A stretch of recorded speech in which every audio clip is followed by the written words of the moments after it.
Hello everybody, welcome to another video. Today is the 24th of October, and today we have numerous breaking news developments to go through. I want to begin with the city of Pokrovsk and then look at Kupyansk and everything in between, because nearly the entirety of the front line has experienced some degree of front line changes, or at least an increase in clashes. So it's been a really interesting 5-day time span that I've not been available for, and I want to make up for that today. So let's get into this. And as we do so, please like, share, subscribe, anything to help the channel. As you guys can see over here, in the city of Pokrovsk, the Russian forces have made substantial advances, and not only are their DRGs pushing deeper into the city, but they're also consolidating control over many positions that previously were solidly Ukrainian-held territory. So for instance, this polygon that has been advanced through and taken over, and that's been done throughout the past 5 days, it amounts to 4.2 square kilometers of territory, which is a lot within the confines of an urban area. As you guys can see over here, we can see that they've been able to take over, or at the very least, push the Ukrainians out of Shachtarsky microdistrict, Soniachny, and the apartment complexes and dachas surrounding the Jubilee Park. Now, this does not mean that the Russian forces are present in every single square inch of these microdistricts south of the E50 highway. That is not the case right now. But it does mean that the Ukrainians no longer have the ability to solidly hold on to positions in these apartment buildings, and they don't have the ability to really ambush the Russians on ground and do so with small arms fire or anything of the sort within these locations marked in yellow. That much is certain. The Russians now have the ability to sweep these areas, walk across the street without the threats of being fired upon. But, of course, the drone crews are very active. The Ukrainian drone crews are still picking them off in this location, so that has not changed. But on the ground, now the Russians have far more operational flexibility and can use these locations as a linchpin and starting off points before expanding deeper into the city. And that's what we saw right over here with this video from October 23rd. The Dobush drone unit of the 68th Jaeger Brigade, they conducted FPV strikes onto a house in southern Sobochovka. Sobochovka is the less dense eastern part of the city of Pokrovsk, and we can demarcate it over here in red for you guys. You guys can see that it includes all the areas from, say, Vovcha, Shosiena from the east. That's supposed the eastern demarcation for the microdistrict, all the way until the rail station that you can see I'm hovering over with the red line.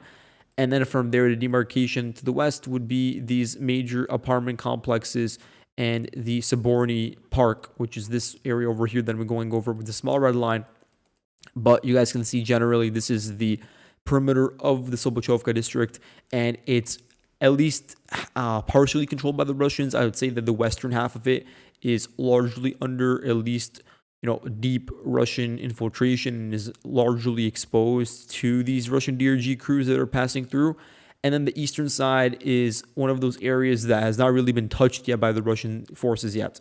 So we have to keep an eye out for that. But the Russians, they naturally were able to advance over here because, first of all, they had control of a sort of forward beachhead north of the highway, because the Russians drove a wedge in between the Jubilee Park and the Shakhtarsky microdistrict, and that was done over the past week. Then they crossed over defenders of Ukraine streets, and once they were able to really secure their flanks to the west and to the east, they had the ability to send in larger groups of forces throughout these vertical roads like Vovcha, Sonarska over here, and from there just break through in areas that are slightly less dense, meaning that the Ukrainians have more difficulty stopping and repelling individual Russian assaults. Again, you have houses over here with basements and gardens and tree lines and bushes. So all of that together provides the necessary layers of cover and concealment for the Russian side as they advance northwards. So in this location, they were able to push, as we can see, 2 kilometers to the north, even more than that perhaps. And so it was a rather large advance that is it's really continuing now, in the sense that now the Russian forces are trying to infiltrate with as many individuals as possible. Previously, we were talking about groups of 1 to 2, then it turned into 3. Now we're looking at 3 to 5 groups of forces. That is the amount of Russian troops that are together within the same grouping as they are pushing deeper and deeper into the city.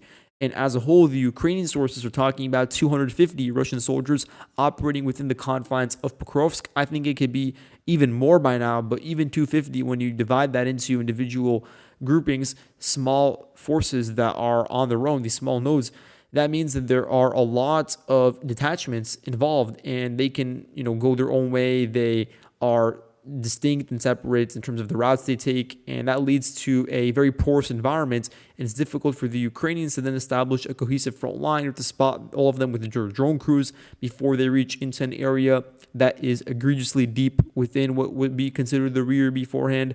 And we could see that really manifest with the amount of Russian crews that have been able to make it to the rail station, which used to be the hallmark for Ukraine's defense in this area. It used to be a major defensive bastion. They were able to hold out in around late July. That was the previous wave of major Russian infiltrations. The Russians arrived at the rail station and were pushed out by the Ukrainians. And at the time, there were differences because at the time, the infiltrations were less broad. There were less vectors of entry. There were more reinforcements, and there was less attrition. So everything has deteriorated compared to that previous experience that the Ukrainians were able to endure, and then from there double down on the defense of the city. But this time it's going to be far more difficult to do that. As we can see, the Russian forces have been spotted in numerous compilations and geolocations. Here on October 20th, 7th Air Assault Corps, they dropped grenades onto a house in northern Slobodchovka. Russian forces were naturally present over there. As we guys can sort of see over here, we can see that the western part of the Pokrovsk Myrnohrad pocket is held by the 7th Air Assault Corps. It is the responsibility of that corps. And they are the ones that are responsible for taking orders. So they receive the orders from Siversk and also, of course, from the head of the Ukrainian air assault groupings as a whole. And then from there, they have the job of executing that and ensuring that all the individual brigades are also keeping up with that responsibility. And I apologize because what I meant to say is that the Pokrovsk section of the pocket is controlled by the 9th Army Corps. The 9th Army Corps is overseeing activities of the 32nd Mechanized Brigade, the 155th Mechanized Brigade, the 68th Jaeger Brigade even, and all of the other individual companies or separate battalions that are involved in the defense of the city. Now, the 7th Air Assault Corps, they're in control of the majority of the pockets, and so they sometimes have their responsibility or sectors that they conduct operations within expand into Pokrovsk itself. And so sometimes the center, the eastern parts of the city also have some sort of involvement from the 7th Corps. And then we see videos published from that unit within their Telegram channel that are geolocated to those regions. But for the most part, the 7th Corps, which is an air assault corps, they are involved in defending Myrnohrad and in Rodynske. So again, major units that we know are under the command of this corps include 79th Air Assault Brigade, which makes sense because it is an air assault unit, and the 25th Airborne, which is also sort of in between Pokrovsk and Myrnohrad. So whenever we see the 7th Corps publishing a video from the city of Pokrovsk, I would assume that within that corps, the unit specifically responsible will be the 25th Brigade. But that's neither here nor there. I want to go back to the actual on-the-ground developments. So Jubilee Park, largely under Russian control. Shakhtarsky, Sonyachny, same thing. Southeastern corner of Slobodchovka microdistrict, and all of the other major parking lots, garages, large warehouses, and shopping centers taken over here, and that's near the intersection between Defenders of Ukraine streets and this sort of vertical road, and they sort of connect along the E50 highway. So that's an area that we know to be largely under Russian control. We also have these large duplexes or maybe 3 to 4 story houses that are located to the south of the Sonyachny microdistrict, or not Sonyachny, but Soborny microdistrict. Soborny microdistrict being the immediate vicinity of the Soborny Park, which we see over here. And it also includes St. Michael's Church. So this region largely does demarcate the Soborny microdistrict, although I can't be too sure because we don't have publicly available, open street maps that show us the dividing lines between all the districts, but just generally it's around here. So then to the south of it, you have these larger structures. The Russians have largely bypassed them, and for good reason, because the Ukrainians have an ability to remain entrenched over there and surprise the Russians and ambush them if they get close. So the Russians are largely avoiding that and trying to just seep into the Slobodchovka microdistrict, specifically the western portions of it, and they're using that in areas like Vulitsia, Dovzhenka, which is the road over here, or Vulitsia, Sonarska, as we said before, this road over here, to advance northwards without receiving the same level of resistance, and then from there seeping into major defensive nodes like the rail station. And this has led to a major difficulty for the Ukrainians because now there are 2 final bastions for the Ukrainians located south of the rail line. There is the eastern section, which is a bit more connected to the rest of the pockets, rest of the Pokrovsk Myrnohrad pockets. It's connected to Ivanivka and Tari, so those are suburbs of Pokrovsk. And then from there, you have, of course, just the entire eastern flank that can be accessed. And so the 68th Ager Brigade is very active around here. They actually evacuated some of the civilians that still live around here in recent days, which is extremely difficult to do. But regardless of that fact, this is an area that could also be under intense pressure due to the western part of Sobochovka already being taken over. And now the Russians already have the ability to expand their footprint and infiltrate in a very porous manner without the Ukrainians establishing a solid front line. At the same time, there's also concerns for this pocket over here, because on the one hand, the Russians are advancing northwards, but are also advancing eastwards. They're advancing along the rail line and along Prokofiev Street. So this naturally leaves the Ukrainians within the Pervomyka microdistrict sandwiched. You can see that over here. This area that I'm marking with this red perimeter, the Ukrainians over here are sandwiched. And I understand that many Russian mappers and sources are claiming this location that I'm marking with this perimeter that sort of looks like the head of a horse or a pig or something like that. This does still look like it is under Ukrainian control. We have not seen any indication yet via footage or via consensus from Russian and Ukrainian sources alike that it has been taken over fully in its entirety by the Russian side. And the thing is, we're talking about Russian soldiers over here in the hundreds. And so there's still not a sufficient amount of forces to fully consolidate control over such a large surface area. And the Ukrainians, they are still in this mode of trying to block the excesses of the Russian advance and trying to hold on to whatever sort of territory they can when it's possible. Now, that means there's still going to be gaps that can be exploited, and those are occurring along narrow corridors. But everything in between does not automatically fall into the category of being under Russian control, unless it's proven otherwise, unless there's some footage from there. And so I don't really have a reason to change the mapping over here.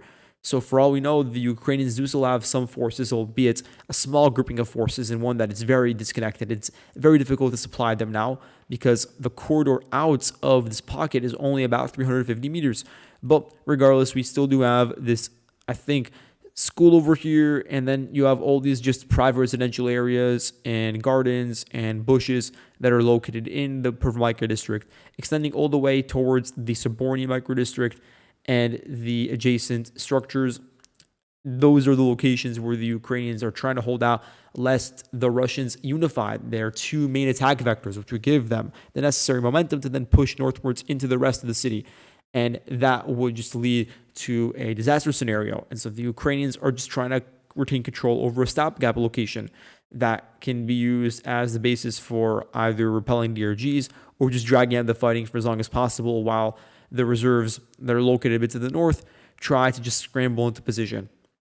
Either way, the situation is extremely difficult right now, and we can see that just reflected in numerous videos. October 20th, 7th, Air Assault Corps dropping grenades on houses. October 19th, we have Russian forces filmed nearby. October 23rd, Dovbu strikes. And then over here, October 20th again, 7th Air Assault Corps targets Russian DRGs around Pokrovsk. They claim that between the 19th to the 20th of October, they quote-unquote destroyed 14 Russian DRGs.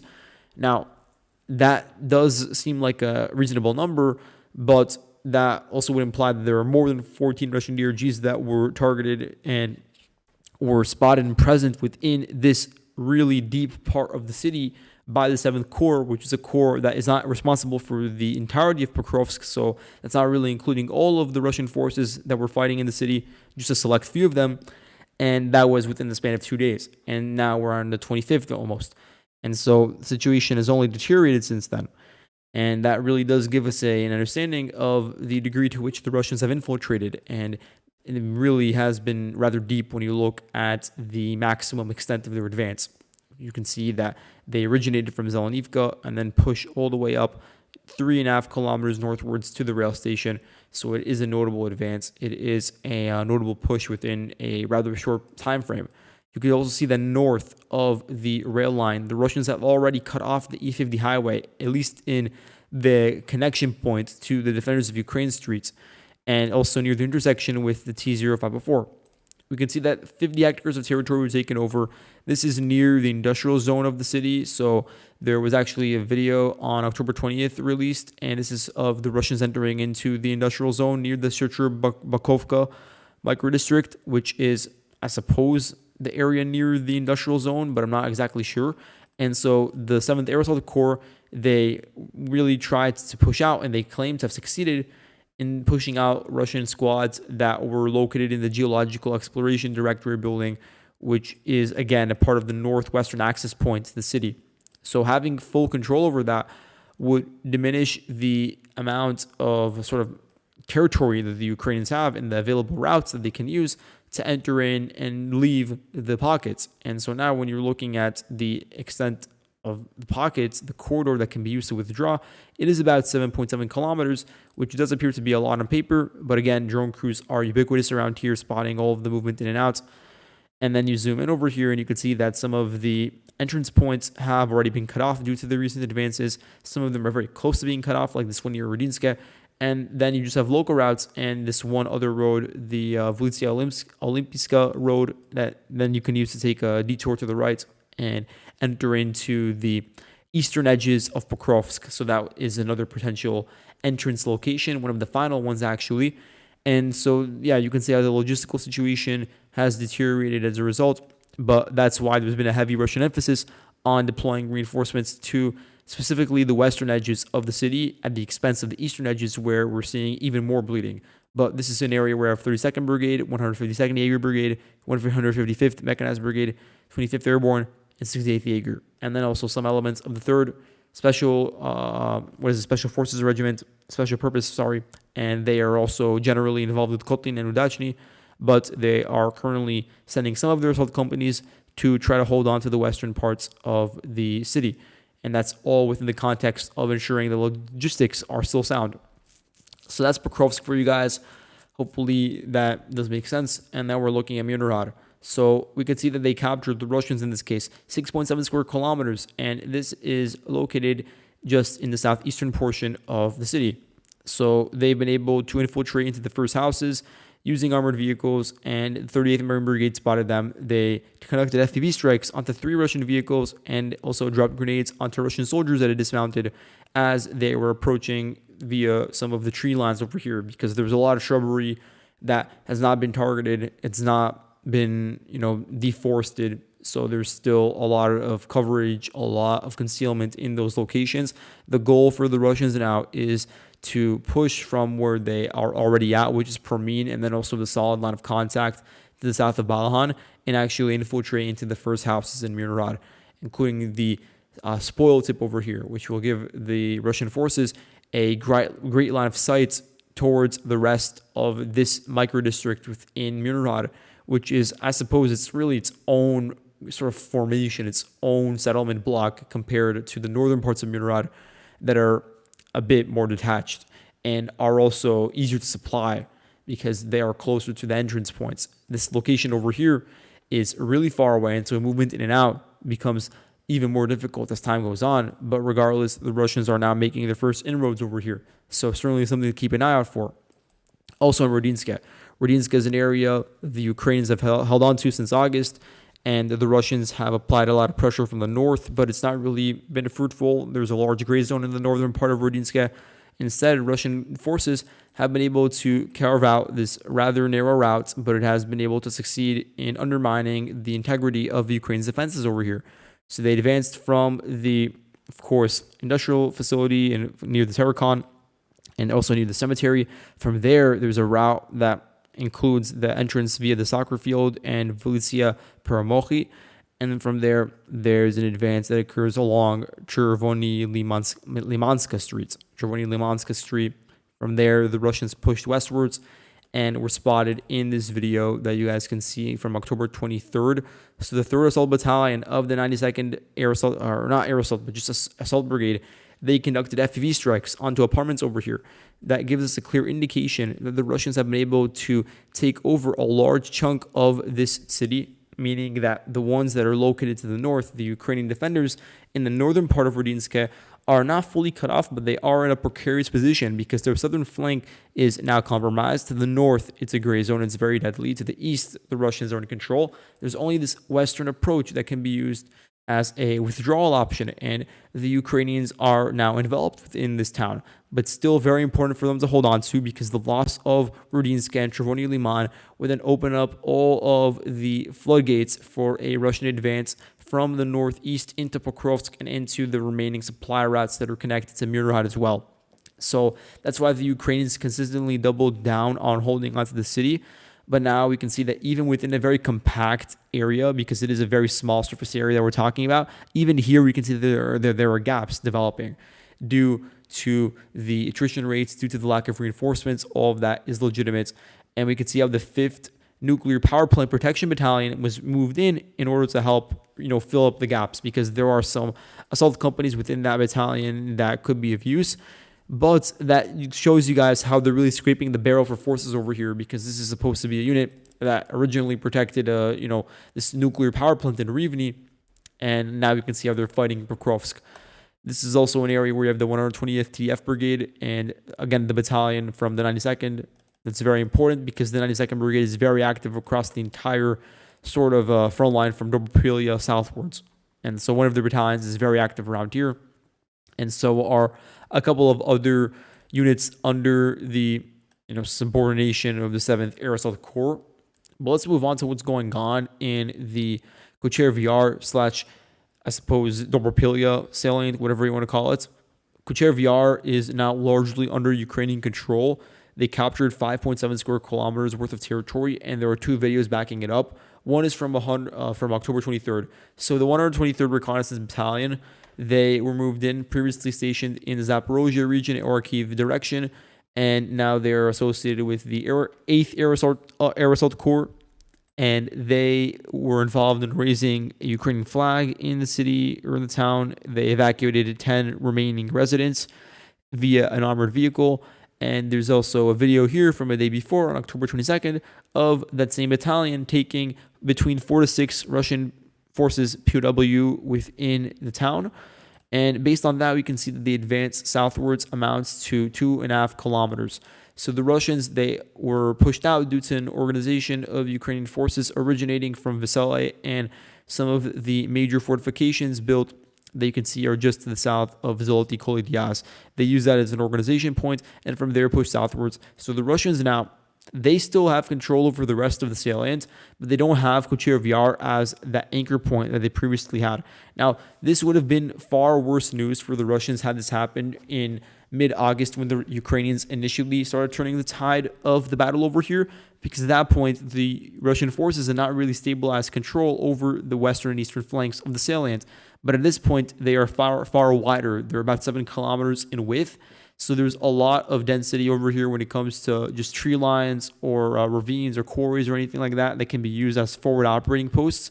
And the main Russian goal as of the past couple of weeks has not really been on pushing northwards. So the Ukrainians did, take solace in that fact, and were able to then take advantage of the Russian forces not really deploying all their forces to protect the northern flank, because their forces over here from, say, the 110th Motorized Rifle Brigade or the 132nd, really doesn't matter which one, they're both operating around here. They even focused on pushing to the east, and they took over, within that context, 1.08 square kilometers of territory to the west of Shachove. So they're trying to close in on the rest of the Kazany-Terets River line, and a natural consequence of the capture of Kucheriv Yar is that the Russians won't have positions further north that can be used to then circle back and take over Teretska.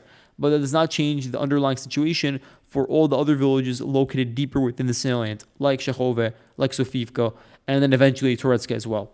So those underlying points and the same pressure is still being applied. It's just that Kucheriv Yar and I suppose the routes directly leading into Zoloty Kolidyaz are now not as intimately threatened.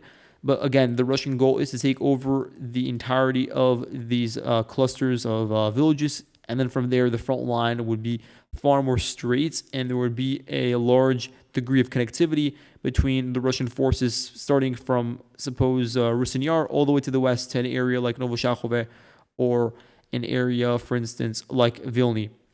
So all of that is important to keep in mind as we move forward.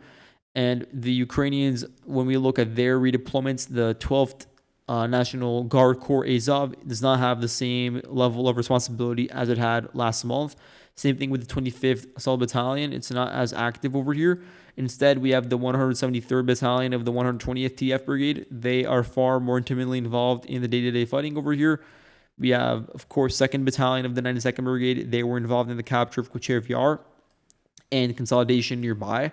And then the 1st Battalion of the 92nd is currently attacking towards Vilny, because that's another one of these Ukrainian goals right now, to try to close in on the what now could be referred to as the Vilny or the Dobropilya pocket, because Kucheriv Yar is no longer under Russian control.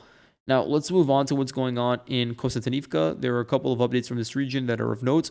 So this area, this pocket that we've been talking about for a while, spanning from Klebenbeek all the way to the outskirts of Dolivka, an area that is very difficult to access when you think about it.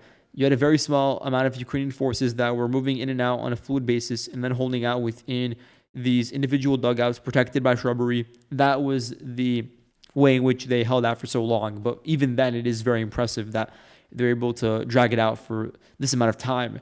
And it has utility because you're looking at a small group of forces that single-handedly can ensure that various Russian flanks and attack vectors aren't connected together, and then ensure the process of attacking further into the Ukrainian rear is not streamlined and does not occur at an earlier date than could be possible. So what we're seeing over here is just the eventual conclusion of this Ukrainian resistance, and that 7.5 square kilometers worth of territory was taken over. The Russians are now involved in a campaign to clear out Pleshivka and Ivanivka.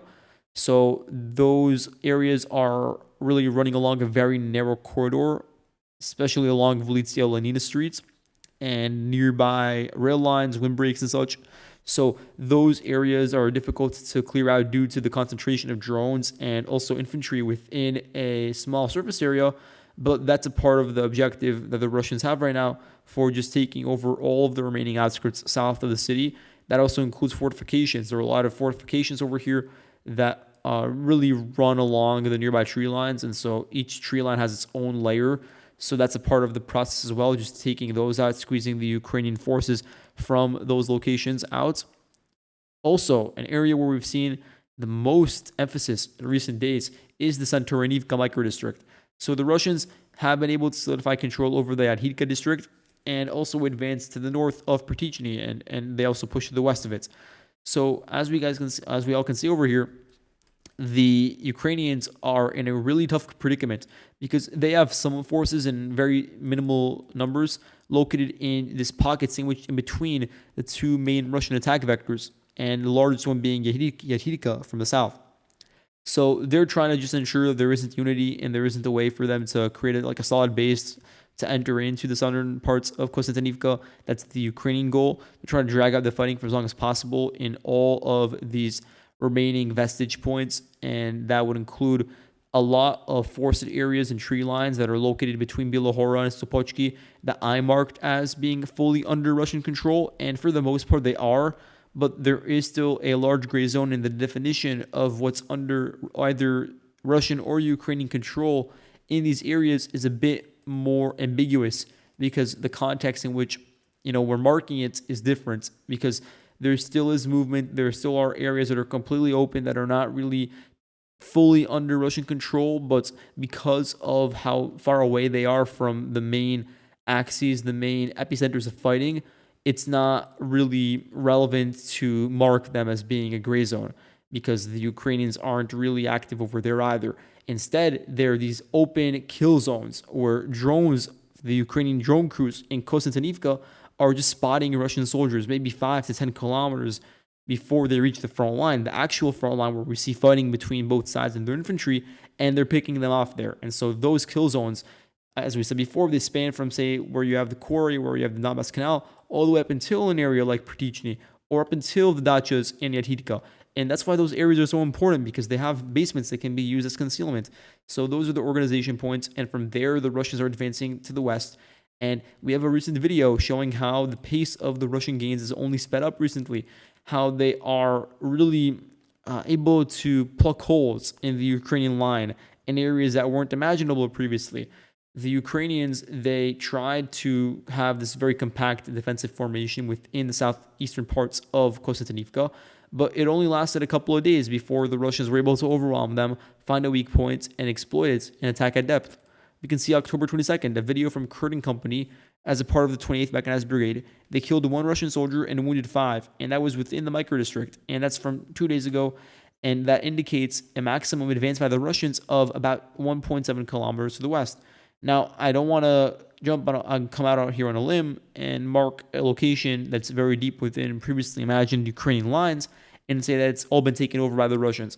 I don't want to, speak with that amount of certainty, but at the very least, that shows that there is a recognized route and entry point that the Russians are using to push into the actual residential areas in the city. So the battle for Kostyantynivka has now started, and the Russians already have a deep foothold and have captured at least 25 hectares, if not more.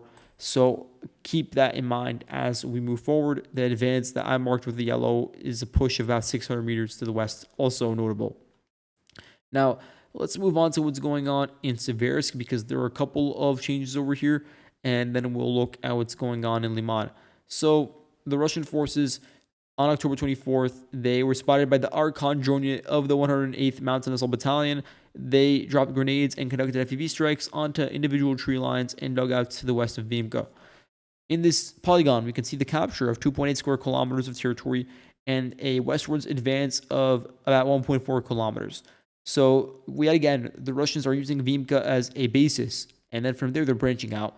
And the goal now is to take over the entirety of this salient sandwiched between Prizhny and the newly acquired Russian territories west of Ivanivka. Those are the 2 attack vectors, and the goal is to ensure that this excessive fluff, where you have a lot of open fields, a lot of ravines and tree lines that can be used to stall a Russian advance south of Siversk, that all of those excess locations are finally cleared, and then the front line can be further connected. The major attack vectors can coalesce with one another and focus on Ivanivka, focus on the southern approaches to Siversk. All of that is a part of the maneuvers for these operations. At the same time, we saw a company-level attack from Kupyansk, which was able to push a bit to the west, and now we see that this was probably an infiltration attempt by the Russians to get a foothold within the northeastern parts of Siversk, because you have this very slight opening between 2, layers of trenches that are protecting the perimeter of the city. So within that video clip showing the Russian advances over here and the Ukrainian response, they were able to capture about 0.7 square kilometers of territory, and the Apache Striker Group from the 81st Air Mobile Brigade conducted operations with the 54th Brigade in this area, and they countered 1 tank, 3 infantry fighting vehicles, 3 buggies, and 20 motorcycles.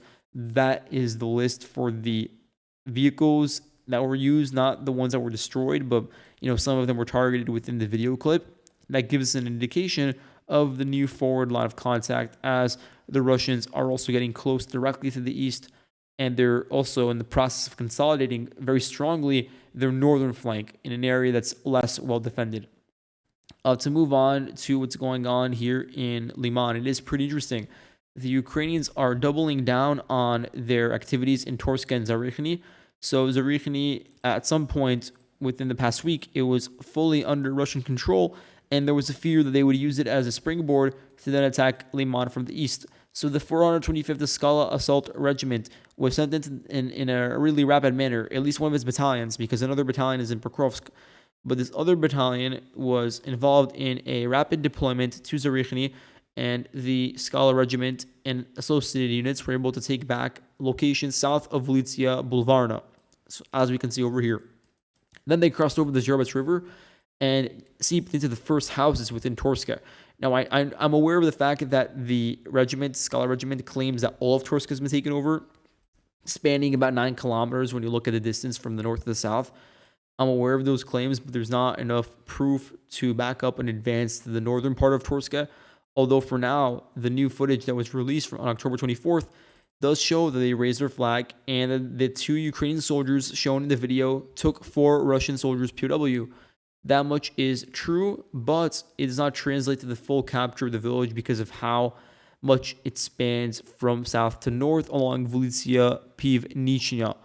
So this entire operation was conducted with the goal in mind of just dragging out the fighting for as long as possible and preventing this from turning into the starting point, the genesis for an assault on Lyman. That was the goal. So now they're just acting out. Their goal over here is to just drag out the fighting. That's the intention. Northern Zarichny, northeastern, at least Zarichny, does appear to still be under Russian control because it's a bit farther away from the nexus of the Ukrainian assault. But the areas to the south are either in a major gray zone now, especially near the floodplain, because that's an area where it's difficult to set up camp.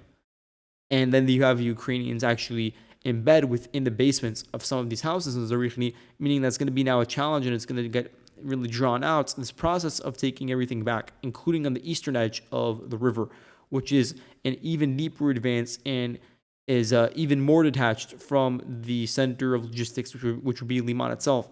So, the forces over here, they're operating in a very difficult circumstance with very difficult conditions when it comes to their supply, when it comes to their reprieve sections, wherever they can sort of seek cover.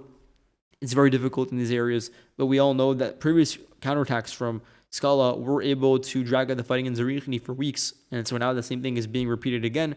And once the Ukrainians are able to solidify control over some of these advances, then they'll rotate Skala out and send in one of the other regular units like the 63rd Brigade to hold up the line, and then the process will all repeat. But we should not be missing the entire sort of situation over here and then ignore what's going on to the south, because there are also a lot of interesting movements by Russian DRGs to the south of Torsk and Zarichny, so they don't even need the populated areas as a basis in order to arrive at Lyman itself. So Yampil is still contested, but to the north of Yampil, Russian DRGs are experiencing a lot of operational freedom. They're not being targeted as much. So they can advance through the dense forestry, they can advance along the rail line and nearby local routes.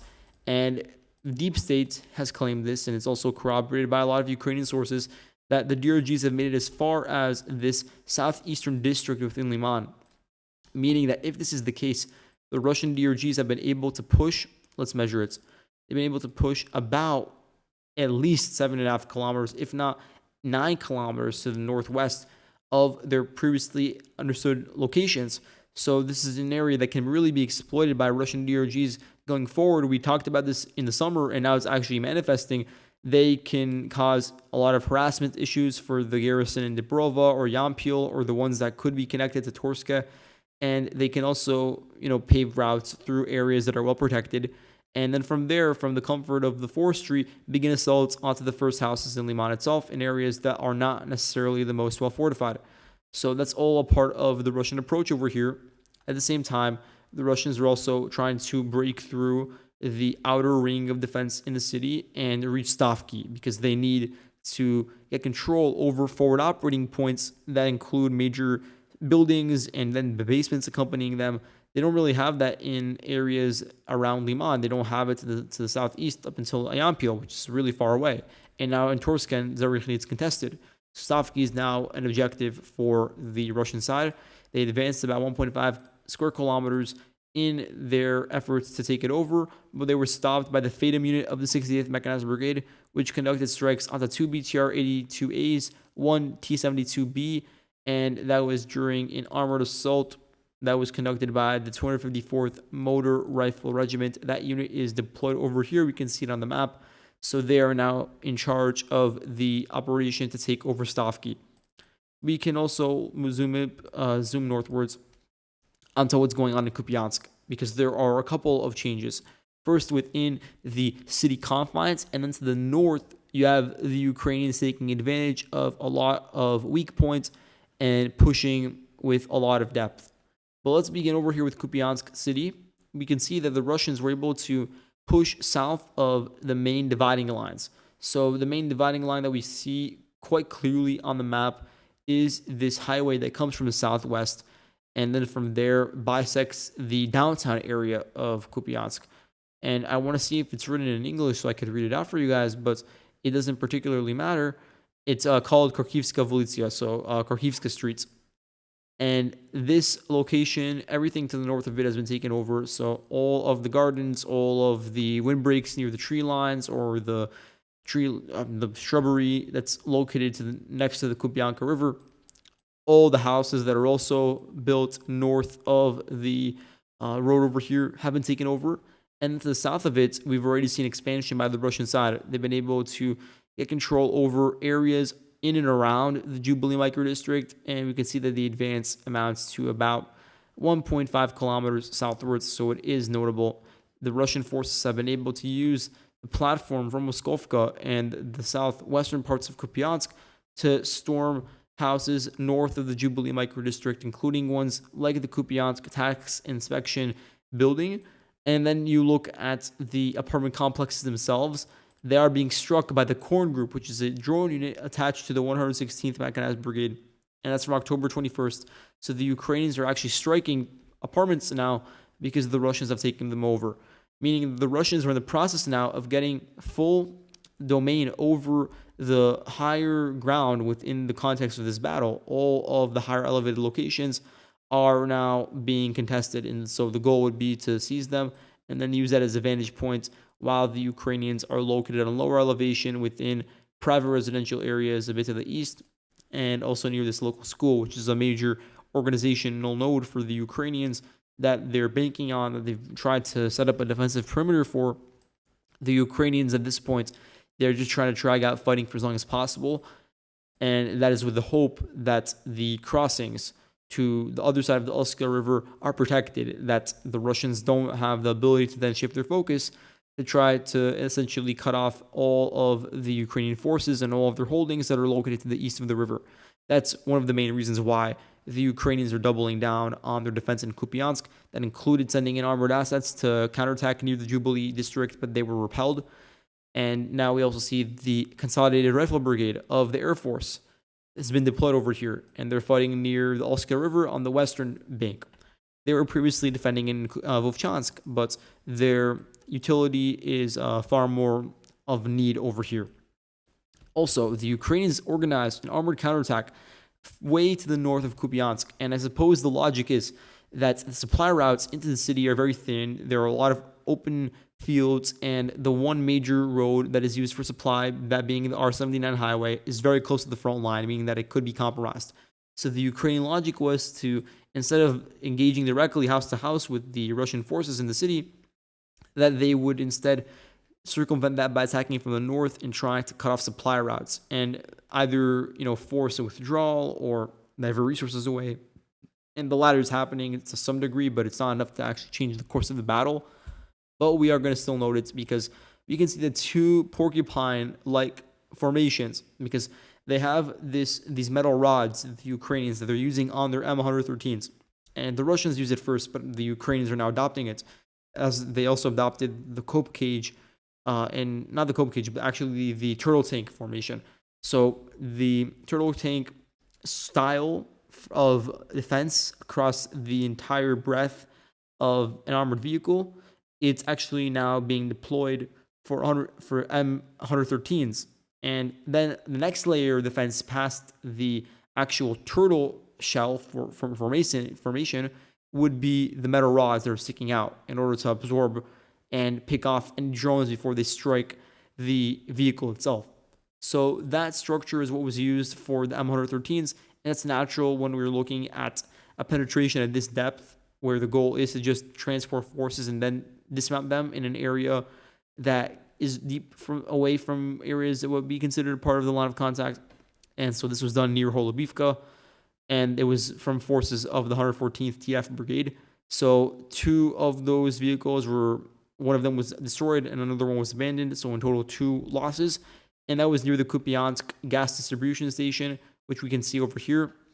So the assault really was not able to bear any fruits, but the routes they used do indicate to us that there is a major gray zone located south and to the east of Kucheriv Yar. So there are still attempts by the Ukrainians to exploit these gaps, but it's not been enough to fundamentally change the supply situation for the Russian side, and it's not been enough to change the facts on the ground when it comes to advances. Now, to finish off, we can see that the Russian forces advanced to the south of the Kharkiv border and were able to take over Orikhiv. So this amounts to 4.5 square kilometers of territory taken over. This was done by the 7th Motor Rifle Regiment. I know they're here on the map. I need to find them. And also by the 11th Tank Regiment, which you can see over there. Yeah, and here's the 7th. So those are the units that were involved in the capture of Molodetske. And there's another video from the 3rd Heavy Mechanized Brigade of Gvozdika self-propelled howitzers shelling Russian positions and also FPV strikes onto soldiers as they were making their way into the village. So now the goal would be to just clear out the excess territory sandwiched in between major towns like Rodynske and Orikhiv, and then also Storivka and any other sort of village that's sort of in this semicircle shape surrounding the remaining Ukrainian possessions. The Ukrainians are holding on with a very thin amount of individuals near the line of contact. Not many units are involved in the defense over here, and the ones that are based out of Vovcha, this very small village in the center of the enveloped pocket, and also some forward operating forces in tree lines and ravines and such. So those are also locations that are within the crosshairs now as another village falls to the Russians on the border. Now let's move on to what's going on a bit to the south, because I started off with Pokrovsk, but there was a lot to go over. So that's why the video is so long, and I'm also like extremely tired right now. It's very late, but that's all good, and that's just the cost of not uploading for 5 days. You guys can see that in Molodetske, the Russians have been able to take over 2.6 square kilometers of territory. They pushed westwards, and that amounts to about 2.8 kilometers of an advance. The video was released from the 27th Motor Rifle Division. They're the ones that captured it. And the goal now is to clear out all the fortifications located near the border between Dnipro and Donetsk. And then from there, the first steps into storming parts of Dnipro, like, for instance, Novopitorodny, and looking far into the future, Myrnohrad, would be underway. And it's being done through this platform in Molodetske. And also you have to keep an eye out for the area south of it, because there was a pocket forming based around several major trenches and anti-tank ditches that have to be cleared out before the Russians have the rigidity and, I suppose, the cohesiveness along the front line that can be taken advantage of to cross over the border along a very broad front. So for now, that's not the case yet. We can also zoom in and see what's going on near the Vovcha River, because there are numerous gains reported around Ivanivka. The Russian forces took over, the floodplains, open fields, some forested locations that are near the Vovcha River, and also to the sort of central part of Ivanivka. You can see that the advance amounts to 2.3 square kilometers of territory, and the push northwards amounts to about 2.6 kilometers. So over here, the Russian forces have been able to enter into this forested patch. They've been able to enter into some of the houses, and these houses are in the center of Ivanivka when you measure it. The eastern part is already partially infiltrated by the Russians, and the west is strongly under Ukrainian control, where you have Vovcha Centralna. And then on October 24th, we saw a video of 2 Russian soldiers from the 98th Tank Division, which is the main grouping of forces that is involved in the fighting over here, spanning from, say, Dakhny all the way to like Myrnohrad and Andrivka Klevtsove. That's where you have the 98th Division. So 2 soldiers from that division raised their flag over here in central Ivanivka, and that coincided with major MLRS strikes and artillery shelling of Ukrainian-held parts of the town. So that's a part of the effort right now.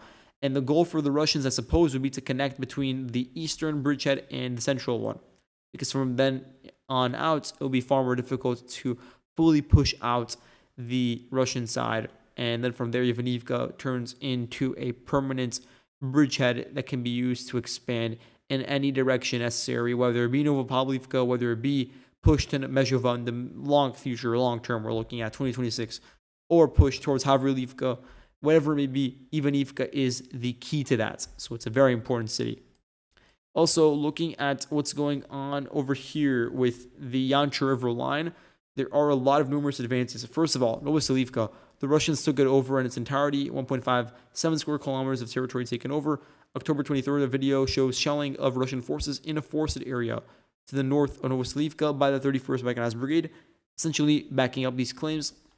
So, looking at some of the more relevant advances around Sipove, the outskirts of it have been taken over, so that's another 1.76 square kilometers of territory, and you can see how this outstretched pocket between Sosnivka and Aleksivka still remains out large, and now it is an objective for the Russians to clear out this fluff but it's not the ultimate priority because the goal right now is far more centered on storming and crossing over the Yanchur River line. So first of all, Verbove has been not fully taken over, but it's contested now. So 0.6 square kilometers worth of additional advances. And there's a video, I don't know if it's from now, but there was a lot of footage of the back and forths from the beginning of the month when the Russians first arrived over here. But now there are rumors developing that the Russians have been able to advance along the main road and make it all the way to Vishneve, which may be true, I'm not sure yet. But the Russians are also very close to Vishneve from Privilia, which is a village that they were able to take over on October 17th. This was done by the 37th Motor Rifle Brigade. At the same time, though, a lot of the open fields, ponds, and major forested lines that were located to the northeast of the river line are now being closed in on. Not entirely, but large swaths of them have been taken over. So this polygon shows a capture of 24.4 square kilometers worth of territory. And if we're measuring a horizontal advance, it could amount to 10 kilometers westwards. So it is really notable. It's a significant advance, and it's simply due to the fact that the Ukrainians don't have an anchor to the north of the river, and they were trying to drag it out, but they were getting enveloped due to advances to the north and to the southeast. And so there was no choice but to really reduce the footprints to ensure that the pocket is smaller and smaller. And eventually we'll reach the point where the entirety of the positions north of the river are liquidated, and the Russians are already crossing over to the western bank. That's already occurring. So for instance, Zlahoda or Pokrvosk, whatever you call it, it's been taken over by the Russians, and that's on the western bank. So that was done by the 64th Motor Rifle Brigade. They claim they destroyed 2 platoons worth of Ukrainian soldiers. They claim that they destroyed 4 armored fighting vehicles and 14 private vehicles like trucks and such. And then also on October 19th, Bars 19 raised a Russian flag onto the houses in the northern part of Zlahoda.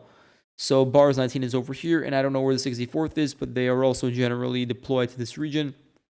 And to zoom in, at the same time, we had a concurrent attack on Pavlivka, which amounted to an advance of 4.87 square kilometers. So over here, a video from the 68th Motor Rifle Brigade shows their entry into Pavlivka. And this means that everything is really beginning to close in on Privilny and also Krasnohirske. And then from there, by extension, everything to the north, including possessions in Dnipro Oblast and also near this pond in Donetsk Oblast. The goal is to create a very broad front, a broad canvas by which the best available routes to cross over the river and attack Uspanivka are available. Because for now, Uspanivka, its northern flank, has not been touched much besides Pavlivka. Its eastern flank is holding out against assaults from Novovasilivske, and the northwestern flank is not really being targeted at all. So the situation for Uspanivka is not immediately critical. It is critical in the sense that the direction in which it's heading is that it will fall very soon, but there is not physical immediacy right now because the Russians are still pretty far away from the northwestern outskirts. They're still about 4.3 kilometers away. But the goal is to change that to ensure that there are many possible vectors by which you can enter into the town and then from there storm it and take it over, infiltrate it, get into the basements, whatever is necessary. So that's all part of the sort of initiative over here. And it is concerning that past this point, past the western bank, you just have complete open fields. You don't have fortifications because we know where those are. You just have a span of 13 to maybe 15 kilometers of just pure open fields and tree lines and drone crews that are going to be very active, but it may not be enough to stop the voluminous Russian crews, Russian squads that will be dispatched to arrive at the next line of defense, at the next chain of villages. And this one is even more difficult to swallow as a loss because you're looking at Huliapoli and the chain of villages leading into it from the north. So Huliapoli is currently, it's in danger because when you think about it, the Russian advances around Zlahoda now open up an opportunity to cross over and cut off the highway leading into Huliapoli from the north, and then to advance along it and move southwards towards Huliapoli itself. Or perhaps maybe not along the highway, but through open fields. That's also a possibility. That's also something that can be done. Advances from the western bank of the Yanchur River, then accessing the open fields, and then from there reaching the northern outskirts of Huliapoli. And those northern outskirts are not necessarily the most well defended because there was never an understanding or a really worry about attacks coming in from that point. That all changed due to the infiltrations towards the Yanchur River line, which changed the game over here. And so the Ukrainians don't have the opportunity now to change their layout of the fortifications, so they're going to have to work with what they have in this area at least, and then prepare for the next round and the next layer of defenses further back in the rear.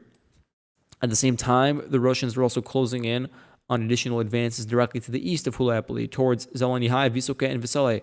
They captured this polygon 3.16 square kilometers to the west of Poltavka, another 2.6 square kilometers to the south of Poltavka, and then to the west of Ivanivka, 2.84 square kilometers. A lot of open fields and territory that could not be held onto by Ukrainian squads are being seized by the Russians as they try to close in on the eastern flank of Hulayapoli in conjunction with the northern flank already being under a lot of danger. Maybe not danger right now when you look at the map, but the way in which it's heading is certainly cause for concern. And it could be even more if there's some sort of focus on Vishneva and then from there down Ivanivka, which is another important area. But let's zoom in and finish off on Zaporozhye. Molodetske is now contested because of a recent advance by the Russian side. The Russians used 26 vehicles in an assault on Molodetske that includes tanks, BMPs, BTRs, Tiger APCs, and there's footage of the engagements because you had 2 tanks firing onto houses in Molodetske, and the house which was targeted was geolocated to this point, indicating an advance of 2.17 square kilometers and a push northwestwards of about 3.8 kilometers. So it is a notable gain. And from October 20th, that's when this video was released. And the unit that was involved in defending is the 118th Mechanized Brigade. And this was done in conjunction with the Machno group. So they're also active in this location. But what's important to note is that the Ukrainians claim that they were able to destroy 2 tanks, 12 BMPs, 6 BTRs, and 2 Tiger APCs. I'm not sure if that's actually the case, but I'm reading out what they're saying. The Russians on their end, they released footage of the destruction of one of the Ukrainian tanks involved in the counterattack and then another Ukrainian armored personnel carrier. So the Ukrainians are also moving in their units of equipment, their vehicles, those vehicular assets to the front line to try to engage with the dismounted squads that are trying to gain permanent foothold within the center of Molodetske. And those forces are being spotted by the Russian drone crews and targeted in kind. At the same time, we've seen the forces on the ground push from Rodynske and really advance further northwards to a substantial degree. So the advance northwards amounts to 3.3 kilometers, just 3 kilometers northwards. It's really substantial within the grand scheme of things, with all the open fields and all of the gray zone and the trenches that were built by the Russians, taken by the Ukrainians, and now being taken back by the Russians. These areas are now no longer in the hands of the Ukrainians, and this is a massive gray zone. It's an area spanning about 24.4 square kilometers. And so it's going to be used now as the necessary beachhead, the necessary platform to begin attacks onto Ivanivka. And the goal now is to close in on the remaining open fields that are connecting between Molodetske and Ivanivka, and thereby have control over the routes that connect to Orikhiv itself. That's a part of the operation as well. So the pace of advances around Orikhiv has substantially gone up, and the goal over here is very clear: to create the necessary formulation for an assault on this town. It's a part of the broader Ukrainian emphasis that's been put on Zaporozhye recently, and will continue to be done as long as the advances into Hulayapoli continue with the same level of momentum. And so it's not connected to Orikhiv now, but it does have the potential to more generally connect to the entire eastern part of the front line in Zaporozhye. So definitely keep an eye on Orikhiv. Keep an eye out for the open fields, because those are areas where we can still see additional exploitations by Russian armored assets and armored columns. Now, that's pretty much it for today. So thank you all so much for watching. I can't believe the video almost lasted an hour, and I know it's like really all over the place. And that's simply a consequence of the fact that I'm extremely fatigued. It's like 2 a.m. over here. But yeah, thank you guys so much for watching. I'll see you guys in the next video. Goodbye.